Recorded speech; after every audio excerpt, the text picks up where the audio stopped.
Hello and welcome to this new video. So we finally have the, oh my goodness, we have 86 ping. So we have a pretty awesome set of changes for the new season, season 14, which comes out in like a day or so. Basically, we're removing mythics. Mythics were, I feel like, a failed experiment. Basically, they put all the stats into like one item, your mythic, and then you build around that mythic. It made it pretty stale in my opinion. So going back to an older system, what's it been like 3-4 years? I can't really remember the last time I was able to build items without having that border around them. I don't know. Let's just say like season 9 was the last time we could actually build whatever we wanted, especially Rod of Ages. I mean, they took away Rod of Ages and then they put it back in as a mythic. And then finally we're going back to the old Roa, dude. Let's go. 2600 gold. Used to be 2800. They bumped it down to 2600. I spam this on Nidalee all the time. Why? Over time. And then like the little healing passive. It was just basically a stat stick. Okay. So I really like that because in tandem with like armor and MR items, you would get a lot of effective health. You can heal yourself. You've got 4 combat abilities. You're basically a champion with twice the amount of abilities. Damaging abilities. The only other champions with like 3 damaging abilities, so it's not, which would make it not twice, would be like Silas, right? Most champions have like 1 main damaging ability, secondary utility ability, and then like a mobility spell, and then their ultimate. You know what I mean? So, yeah, you know, you could count their ultimate as like a damaging spell, but what I mean is Nidalee has 4 combat abilities, Spear, and the entirety of Cougar that are low cooldown and very accessible. Obviously, in favor of not having an ultimate, you know, we get this in return. So the idea is attrition. If you do a higher percentage of their HP per second than they do for you, then you'll win. If you both hit each other at a constant rate, if you're 3% of their max health every second and they do 2% of your max health every second, you will win. Now, obviously, League of Legends is not that simple. There are a lot of cases where, yes, you know, you can actually hit each other at a constant rate. ADCs are a really good example of this. ADCs will typically throw auto attacks at each other at a pretty constant rate. Like, Jinx is one of the only champions that kind of scales up naturally in the kit. And then, you know, Lethal Tempo is obviously rune that changes the game. I think I need to go gank here. But for the most part, you can kind of sit there and say, he sees me? Oh, okay. We don't want to jump yet. We want to just throw autos. Yeah, if I jump, he just flash. Maybe I should have just taken his flash. I should have just taken his flash. If I jump, he just flashes immediately. I wanted to go for the kill. But, yes, League of Legends is not that simple. There are obviously going to be cases where, you know, you have burst damage, different spikes, like Tristana spikes really quickly. Okay. Oh, okay. I got him. Nice. Make sure I get an auto out so I can get Conquer.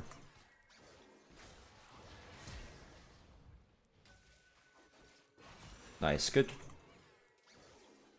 You get the general idea. Most champions have a different kind of graph or different kind of timeline of their damage. They do a ton of damage right away, a little lull, maybe it's a Xerath or something, and then a ton of damage again in like 3 seconds, 5 seconds, whatever. This kind of stuff. Okay, I learned this lesson last time. You need to build boots first. You need Ionian boots pretty much no matter what you do. You can't get haste anywhere else. And you need all your abilities to go down. Because again, you have 4 combat abilities, 6 abilities total. You know, haste is a more effective stat on Nidalee than most champions, alright? Because you're just using a ton of abilities. Specifically your Cougar form. Because your Cougar form, all of them are on the same cooldown, except 100 pounds, right? It's a bit of a different one. But they're all technically on the same cooldown, so being able to use them all in a chain is really nice, right? So that aside, the way in which champions do damage really matter. So for Nidalee, in this case, Nidalee can get to a point where, even though she's an assassin, you can actually get a ton of rotations out. And so if you take like a 40% damage loss, Normally you'd only get 1 rotation out in a fight, but now you can get 2 reasonably without dying. That creates a situation where you might have done technically more damage in that first rotation, yes, but then you would die, or you would have a really good chance of dying in the middle of doing that. Nice, nice. Good. Is this toggle? Oh, it is toggle. Okay, nice. So that's one of the fundamental ideas behind playing Nidalee as an attrition character, where it's okay to do less damage. You can create a lot more pressure by maybe chunking them to half health, sure, because it's an ADC champion. An ADC champion is probably going to die anyway, right? You could breathe on them. Now, other champions like bruisers and fighters, they're going to beat you over time, 100%. Sure. But you can basically be a huge force without having to run into some of the issues that Nidalee typically faces.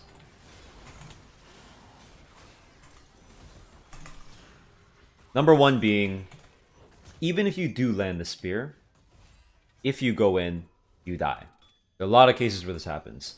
Specifically in the late game. A lot of people complain about late game. What do I do in the late game? I can't play Nidalee in the late game. I'm going to just die. Agreed. If you land spear, good. If you don't land spear, you're basically nothing, right?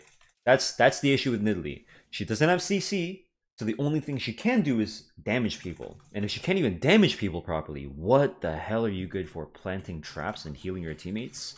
No, no, no, right? So this is why when a lot of people flame the build, I get it. Now, you know, with how League of Legends is played, you have to high tempo it. You have to be high tempo. You have to play Nidalee as like literally just the early game jungler. You have to go gank, right? You can't really full clear. You have to get your lanes ahead, and then you win through that. That's like the proper way to do it, the Korean way. But if you're playing solo queuing, you don't really care, right? Like you know, you're playing low elo or something. Like, oh, try to dodge that. Dash to his teammate. Dash to his teammate. Wow. Okay.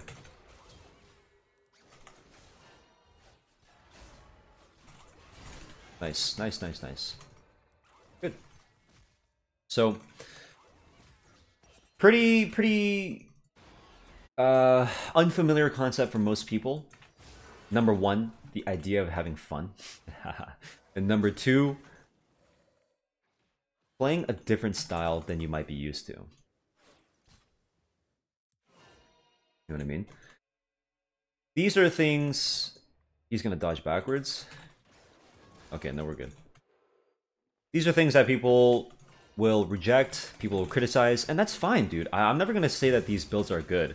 All I'm going to say is, for what I'm trying to achieve, this is the best way of doing it, right? I'm not going to try to like build full AP and be like, this is attrition, right? No, that's actually a burst build, actually. That's like, then there's only really one way you can play, right? Which is build health, build armor, build magic resist, build cooldown.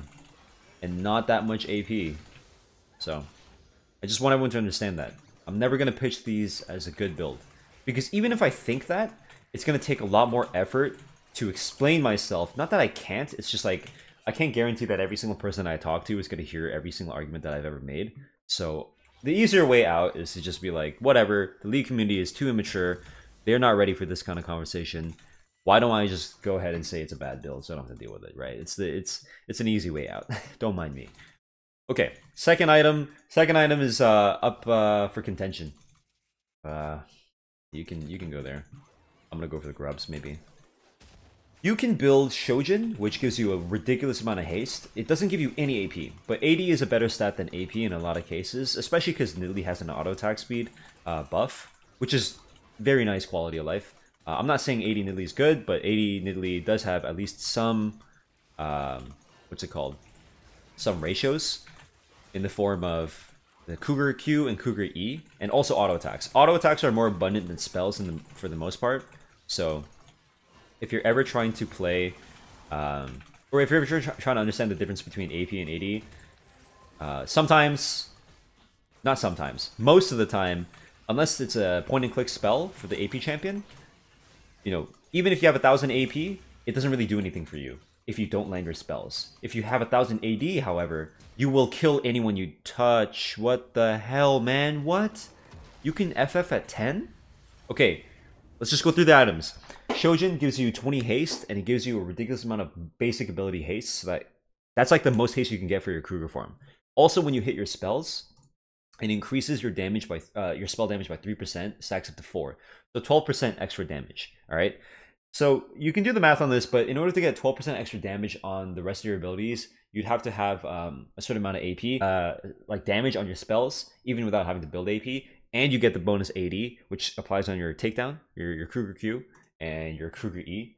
And then you have health, which is a really nice stat. But you're squishy. You're going to be like 90 armor, 50 MR, and you're not going to have much. Or you're going to be on like base resistance pretty much. So you go Shojin if you're ahead, because then you can just scale all your damage proper. Otherwise, what I'd recommend is you go Frozen Heart, which was recently buffed to 2300. Opportunity cost is really important there. When you're building 2 cheap items in a row, you might not get as much stats as them eventually, but you get a lot more stats earlier. It's like Colin from Advance Wars 2. It's the reason why like taking the loss on stats but getting it earlier, it's about like the timeline, right? It's about the tempo. If you get your item at 12, they get their item at 15, that's 3 minutes of you being way stronger, right? For the most part, because sitting on prerequisites is not actually as strong. Your gold is basically, you can spend like 2800 gold on prerequisites.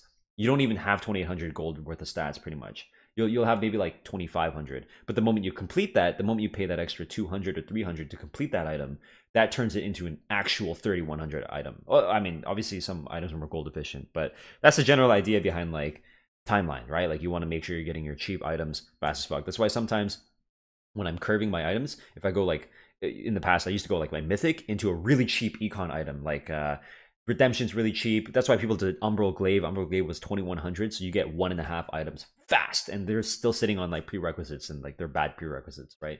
So there's a little bit more to itemization than just like what stats they give. It's like the time that you get them. Are you ahead or are you behind? So if you're neutral or behind, I just recommend going tank, right? Ton of 80 damage, you go Frozen Heart, a lot of auto attackers, Yone, Yasuo, that kind of stuff. Maybe an 80 jungler, like a Kindred or something in the jungle, or Graves. Frozen Heart, so much value, so much goddamn value. You won't kill them easily, but they won't kill you easily either, and you can just keep rotating your abilities. They're gonna have to hit you with like a ton of auto attacks. Graves won't even get 2 Qs out before you get 2 rotations of your abilities, and you're well on your way to your third. And then you're just gonna win with Conquer over time.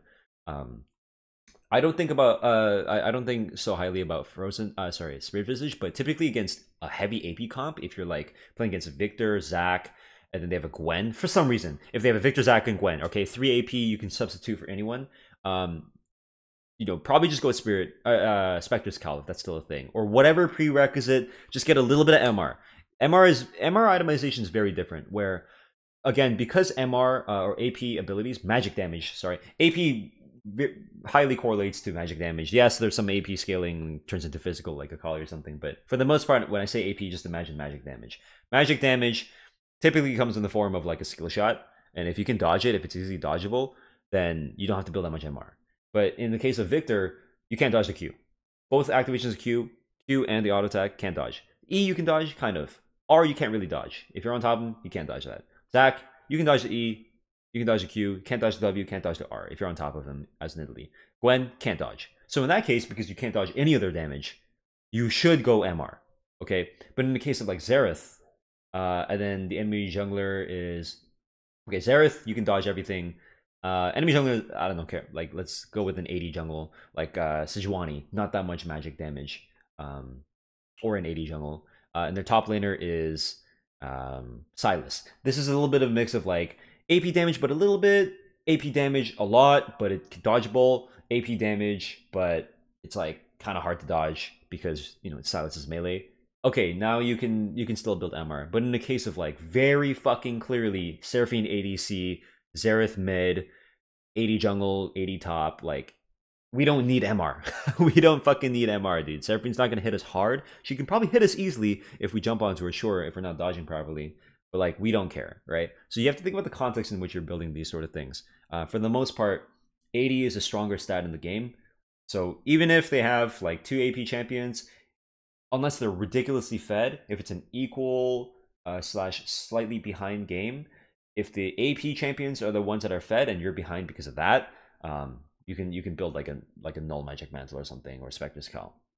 if it's a equal slash losing game, but it's like spread across them, they have like 80 champions got like 2 kills, the Zer's got like 3 kills, Seraphine might have 1. Just build armor. Just build armor, right? Like, it's fine. So, there you go. Hopefully I made the most out of this, and I'll see you guys for actual gameplay where people don't just FF. Hopefully tomorrow when the patch hits and we can maybe play some ranked 20 ping. You know, it's gonna be nice. It's gonna be nice playing Nidalee with some fucking Roa for the first time in a long time. Okay, peace out. Thanks for watching.